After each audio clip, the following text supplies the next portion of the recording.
I've had arguments with Eddie about this. You know, in India, Eddie is definitely rationalized all this, and there's no rationalizing to it.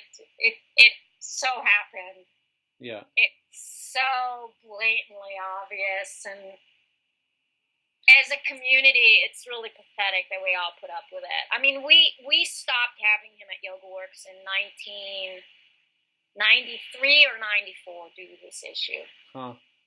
Yeah, we decided consciously that we could not have him at our school for this reason. You know, had you had students complain about him?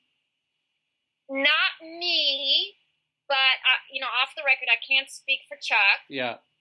But Chuck had a woman, a very, very, very dear student to his. Yeah. Come to him and tell him the same thing. This was probably in 1991 or 90, something like that. And Chuck did similar what Eddie did. Mm-hmm. And at that time, it was more low-key. Yeah. It was really low. It really was low-key then. I mean, nothing like in the later years. And she stopped coming. And mind you, this was a student he really liked. Like, she was a really good student. She stopped coming.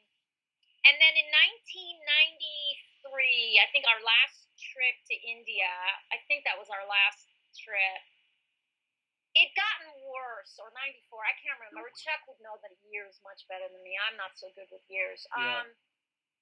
It was so blatantly obvious in India. I mean, it was just like, it wasn't no more like kind of happening, but no one saw it.